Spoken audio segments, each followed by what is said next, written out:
So first vlog, we're going to be judging Drift Outlaws today. Stefan? Let's see where it goes.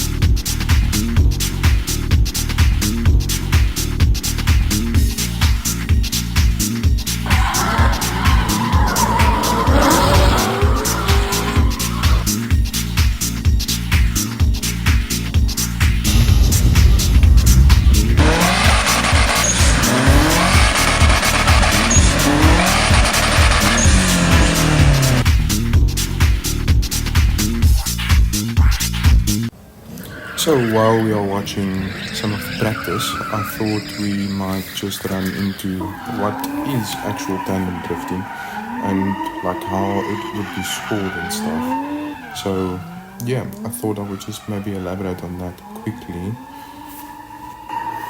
So let me break it down how competition drifting works. It's a motorsport where drivers slide their cars sideways around a given course, and the goal is to be in control of the car, even when it looks like you're out of control of the car.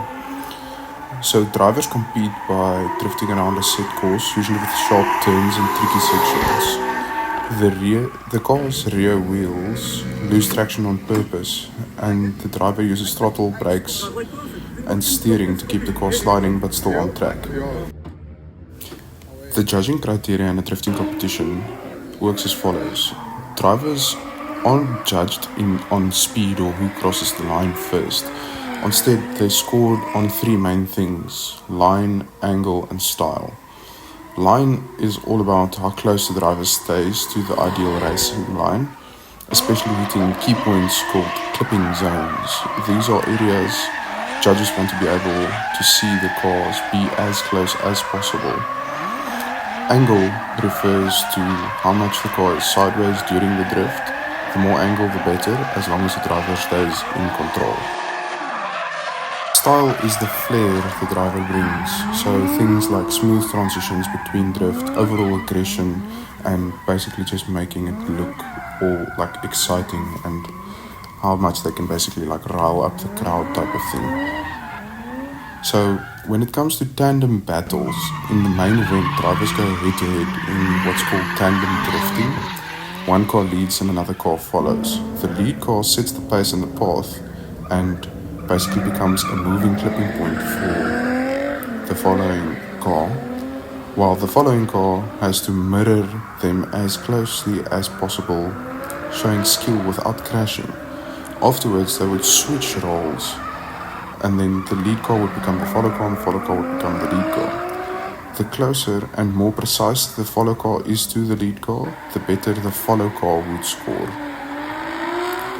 At the end of each battle, so when both cars have went in the lead and in the chase position, the judges combine scores based on line, angle and style to pick a winner of the battle. It's all about control, precision and making the drift look effortless. So yeah, that's basically competition drifting in a nutshell. Here we have our qualifying order. So the qualifying order would basically set the tone for the brackets and how it would work, basically with it going from first driver to last driver and then closing down to the middle. So our first battle, Daniel Blazer versus Jaco Oliver.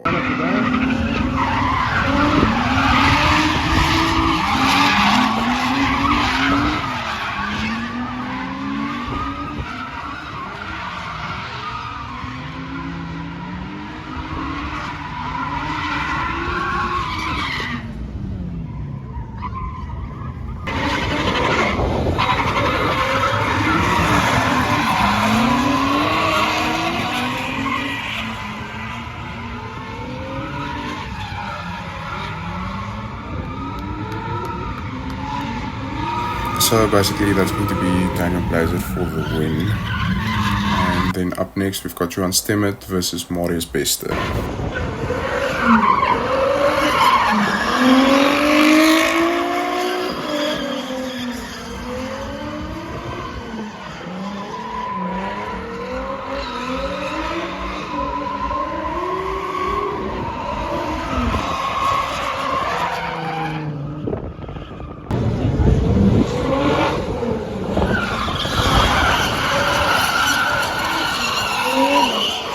As we saw in the first battle, Juan had a pretty good lead, and here we can see Marius unfortunately like straightening up a little bit there, and just because of the power difference between the two cars. So this one goes to Juan Stemmet. And then up next we've got Razik Raja versus Daniel Angelica for Fury Dan.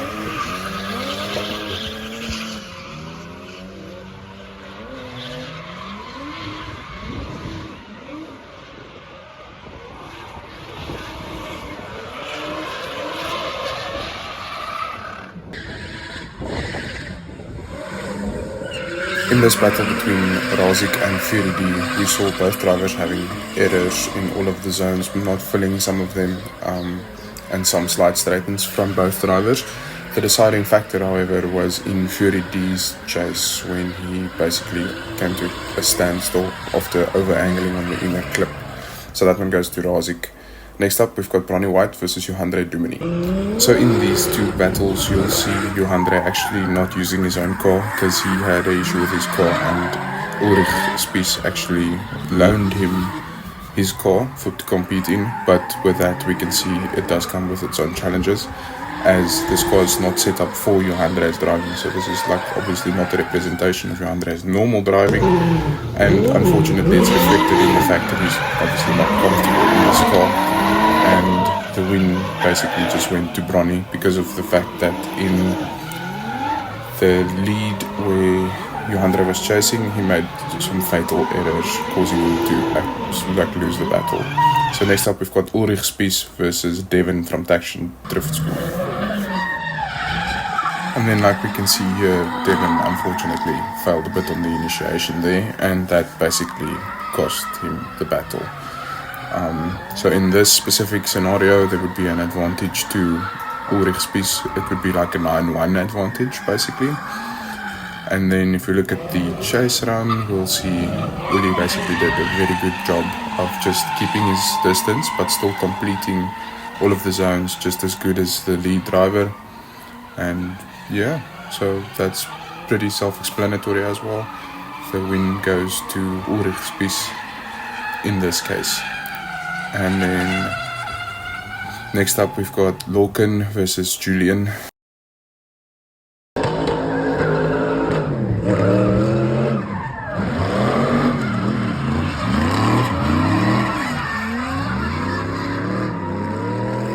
Right here we had Julian unfortunately spin out on the inner clip over there, which basically also cost him this battle. So it's the same kind of thing. It would be a 9 points to Lorcan and 1 point to Julian for that one, giving Lorcan the advantage. As we can see here, it's a pretty good lead run from Julian. If he had not spun out, I would have said he would have stood a chance to actually do a little bit better. But yeah, you can't win them all, unfortunately. That's racing for you. So next up, I'll explain the semi-finals bracket. So basically what we have is Daniel Blazer versus Ulrich Spies, and we have Juan Stemmet versus Lorcan, and then Razik versus Bronny White for the quarterfinals. Because we don't have enough drivers, this would mean that we would actually need to have like a third and fourth place battle before we can actually go into the semi-finals. So following is basically what happened then. So right here we've got our first battle, Daniel Blazer versus Ulrich Spies for the quarterfinals. Like we could see there, Daniel had a little bit of a late entry, which then caused some thoughts between me and my co-judges. But like we can see here, it's a pretty good run from both of these drivers. As we saw, Uli had a little bit of a where Daniel gapped him on the end, and we probably believe that might have been for the late entry. So what we can see here, Daniel is all over Uli, and in normal cases this would have just gone straight to Daniel, but because of the fact that we had that little bit of an issue at the start, we had decided on a one more time because of the small errors. So following, we can see here it's a one more time, Daniel initiating a bit earlier, a bit better, giving Uli a better chance to, like you can see here, his proximity stays quite a bit the same, and then right there Daniel just pulls away from him because of probably a better line type of a thing. And then here we go with Daniel's chase run. Like you can see, he closes the gap very early, right in the first outside zone. And we can see them going through, and Daniel keeping the proximity the same throughout, basically from where he closed the gap. There's no massive spikes in proximity over there. So that then gives the win to Daniel. Next battle for the quarterfinals would then be Bronny White versus Razik Raja. With Razik leading, like we can see here, pretty good from both drivers.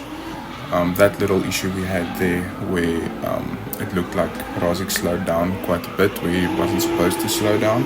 So that then also caused the, I would say, talking point between me and the other judges. So if you take a look here at Bronny's run, and then you'll see he's pretty smooth and consistent. There's no real loss of power, like we can see right there. He did not really slow down until he had to slow down, and then he just powered through basically all the way. His proximity was better and his lead line was better, thus giving Bronny the actual win there. Our next battle would then be Johan Stemmet versus Logan Elwood.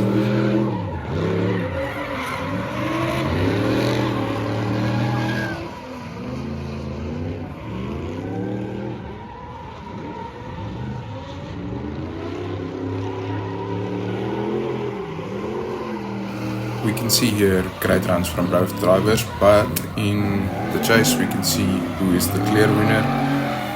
Definitely has got way more proximity, almost rubbing tires at some points, and then basically not leaving any gap for Logan to run away. So that one goes to Juan. Now the thing is, we only had 3 quarterfinal battles. So what this meant is we only actually could have 1 semi-finals battle, and basically how we decided that was we went on the qualifying list, and because of the fact that Bronny qualified higher than Logan, we went with basically what had to happen is Daniel Blazer would get a bye run in essence, and that would then mean that Johan Stemmet and Bronny White would have to basically battle in order to see who will take the place against the top qualifier, which then was Daniel Blazer.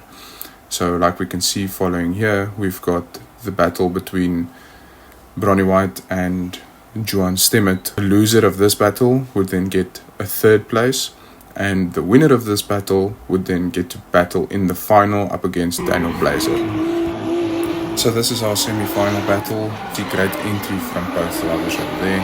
And the turning point was right there where we saw Bronny losing speed for some reason and then hitting the cone on the inner clip, almost straight lining there at the back, and then Juan coming through. And now we will see Bronny's lead run. Like we can see in Bronny's lead run, also both drivers initiating very good. Juan is, however, keeping his distance, but he is consistent and is not losing speed anywhere, closing the gap on that last section. And basically, the win here would go to Juan because of the fact that he had a much smoother chase run than Bronny. So here we go for the finals. Daniel Blazer leading for Johan Stemmet. And like you can see, absolute gangster entry from both, just letting it all hang out over there. And coming past the first inner clip right there, beautiful from both drivers. This final battle was really something to see live. It's definitely something you won't really see in our country as much. Like you can see here, Johan Stemmet also absolute gangster entry in there, filling the whole first outside zone and then running through perfectly on that inside clip and just basically running all the way where we need them to run. The problem comes in with these beautiful runs is that we could not decide on a winner. So what we then had to do is we had to go on a one more time again. So here we have the one more time of the finals, Daniel Blazer leading, and like you can see right here, massive entry from Daniel, almost goes into the wall. And like we unfortunately saw, that is the turning point for the whole finals right there, basically. all Juan has to do in his lead run is just basically finish, because Daniel was completely off of line there. And like we can see, Juan in the zone, completing everything over there and just keeping it together. But Daniel with amazing proximity nonetheless. So what had happened there is that we gave the win to Juan, making Juan the winner of the event, because of the deciding point was literally Daniel's entry in there. So yeah, I hope you guys enjoyed that one. That was Drift Outlaws. It was the second last event. It happened some time ago, so I'm a bit late to posting. But yeah, let me know down in the comments if you want to see anything more like this type of content. And then enjoy some of these pictures that I took as well. Didn't take as many pictures as I was actually busy like working and judging. So yeah, enjoy these pictures and thank you for watching.